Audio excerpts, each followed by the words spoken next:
Bienvenue dans Défense Zone, votre podcast spécialisé dans les questions de défense et de sécurité. Chaque semaine, en plus de nos entretiens avec des militaires, policiers, gendarmes, entrepreneurs et autres experts du secteur, nous vous proposons un court résumé des actualités qu'il ne fallait pas rater ces derniers jours. Ministère des Armées. Vendredi 20 janvier, sur la base aérienne 118 de Mont-de-Marsan dans les Landes, Emmanuel Macron s'est livré au traditionnel exercice des vœux aux armées. Ces vœux, les premiers depuis le déclenchement de la guerre en Ukraine, et à l'aune de la prochaine loi de programmation militaire, la LPM 2024-2030, étaient particulièrement attendus par de nombreux observateurs et spécialistes des armées. Et c'est sans surprise, mais sans rentrer dans les détails, que la LPM était au cœur du discours présidentiel qui adressait les grandes orientations de la loi 2024-2030 qui vise, je cite, à faire pivot sur 4 axes: le renforcement de notre souveraineté, l'anticipation de la haute intensité, la défense des espaces communs et le renouvellement des partenariats. Se félicitant de la précédente LPM, Emmanuel Macron a souhaité poursuivre et même amplifier les efforts engagés et, je cite, qu'après avoir réparé, il était temps de transformer. Concrètement, le président a annoncé de grands moyens pour y répondre, avec un effort budgétaire de 400 milliards d'euros pour couvrir un total de 413 milliards, soit un tiers de plus que la précédente LPM. Dans les grands bénéficiaires de cette loi, on notera notamment le renseignement, avec une hausse globale de 60% de son budget, dont un doublement de celui de la direction du renseignement militaire et de la DRSD, la direction du renseignement et de la sécurité de la défense. Les drones, la défense solaire, l'espace et le cyber ne sont pas en reste, puisque dans tous ces champs de conflictualité, les budgets seront augmentés. Autre annonce, un doublement de la réserve opérationnelle qui devrait passer à terme à 40 000 militaires. Nous reviendrons bien évidemment plus en détail dans les prochains jours sur ces annonces. Allemagne. Après la démission le 16 janvier dernier de Christine Lambrecht, le chancelier allemand Olaf Scholz a confirmé la nomination du social-démocrate Boris Pistorius à la tête du ministère de la Défense, présentant ce dernier comme, je cite, la bonne personne pour gérer les changements causés par la guerre en Ukraine. Boris Pistorius, 62 ans, est peu connu au niveau national, mais n'en est pas moins un homme politique expérimenté qui s'occupe depuis des années de politique de sécurité, a rappelé le chancelier. Ce remaniement intervient alors que l'Allemagne est sous pression de la part de plusieurs pays alliés, notamment la Pologne, pour fournir des chars d'assaut Léopard pour aider Kiev à repousser l'invasion russe. La nomination de Pistorius remet en question la promesse de Scholz de maintenir la parité de son gouvernement depuis décembre 2021. Pistorius est une surprise car il n'était pas dans le cercle des candidats potentiels mentionnés par les médias. Il est formé en droit et provient du parti politique du chancelier. En tant que ministre de l'Intérieur de la région de Basse-Saxe, il s'est spécialisé dans les questions de cybersécurité, de sécurité intérieure et de politique migratoire. Le ministère français des Armées a réagi à cette nomination dans un communiqué de presse précisant que, je cite, « Le ministre aura à cœur de renforcer et d'approfondir avec son nouvel homologue la coopération de défense entre la France et l'Allemagne, notamment au regard des forts enjeux de sécurité auxquels sont confrontés l'Europe et l'Alliance Atlantique, mais aussi des projets industriels communs, comme le système de combat aérien du futur, le SCAF, et le Main Ground Combat System, le MGCS. Fin de citation. Ukraine. Cette semaine, le conflit ukrainien a été marqué tout d'abord par la mort du ministre de l'Intérieur ukrainien, Denis Monastyrski, lors d'un crash d'hélicoptère, dont les raisons ne sont pas encore claires pour le moment, une enquête est en cours, ainsi que 13 autres personnes à bord ou sur le lieu de l'accident. Mais la semaine a aussi été marquée par la réunion à Ramstein, en Allemagne, du groupe de contact sur la défense ukrainienne, qui rassemble une cinquantaine de pays alliés, qui s'est tenue le vendredi 20 janvier. Cette réunion, sur la plus grande base américaine en Europe, sera l'occasion, entre autres, de faire le point sur les livraisons de matériel en cours, mais ce sont bien celles à venir qui seront l'objet de toutes les attentions, à commencer par le fameux char Léopard 2 allemand.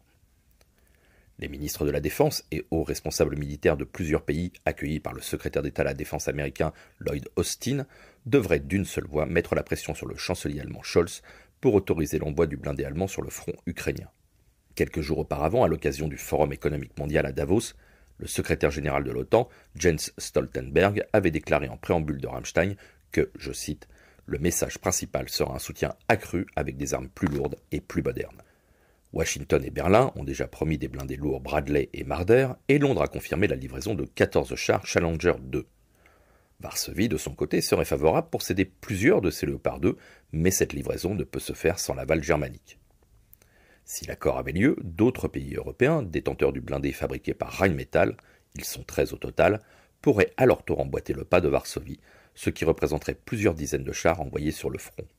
Pour le moment, Berlin répète à qui veut l'entendre qu'il ne verrait pas d'obstacle majeur à donner son accord, mais souhaite que les États-Unis s'alignent aussi pour l'envoi de chars lourds Abrams. Du côté français, le ministre des Armées Sébastien Lecornu a déclaré en début de semaine devant le Sénat qu'à la demande d'Emmanuel Macron, il avait instruit une procédure pour examiner la requête de Kiev concernant l'envoi de chars Leclerc. Cette requête paraît néanmoins beaucoup plus compliquée au vu de la taille du parc de chars français et de sa problématique de maintenance.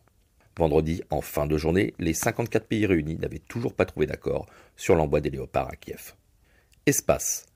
Le mercredi 18 janvier 2023, un mémorandum d'entente a été signé à Paris pour la création d'un nouveau centre d'excellence de l'OTAN.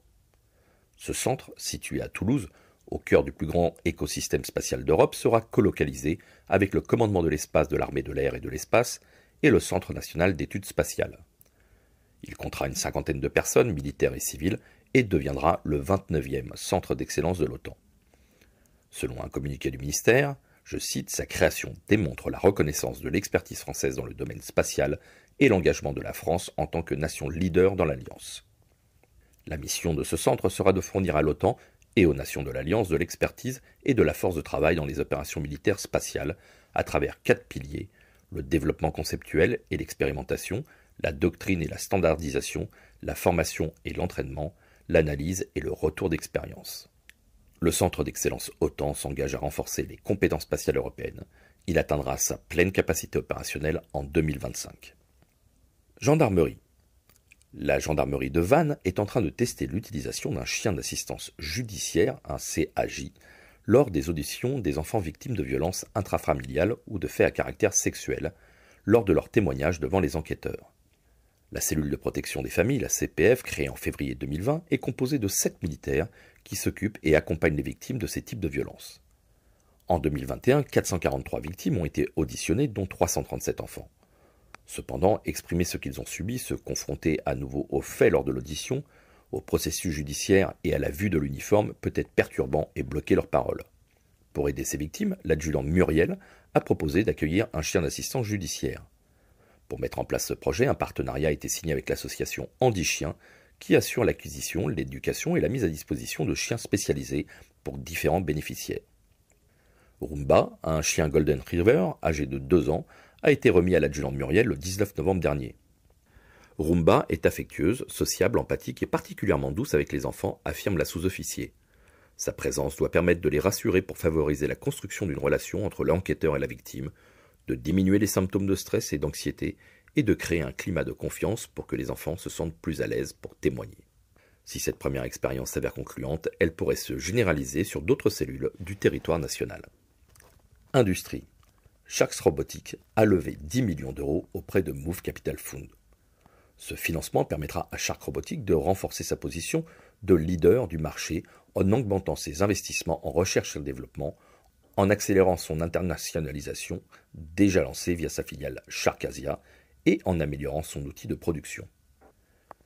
Créé en 2016 à La Rochelle, Shark Robotics conçoit et fabrique des robots terrestres pour des environnements hostiles en maîtrisant toute la chaîne de la valeur robotique, matériel, logiciel, intelligence artificielle et batterie. Plusieurs fois récompensée en France et aux États-Unis, l'entreprise a déjà livré plus d'une centaine de robots dans 15 pays. Les robots Shark Robotics sont utilisés par les institutions publiques dans la sécurité civile et la défense, le ministère français des Armées par exemple, les pompiers de Paris, le SDIS 33, le ministère de l'Intérieur et bien sûr à l'international, et par l'industrie, Orano, Ariane Group par exemple. Shark Robotics est notamment le créateur du robot pompier Colossus, qui a été déployé pendant plus de 10 heures à 800 degrés lors de l'incendie de la cathédrale Notre-Dame de Paris en 2019.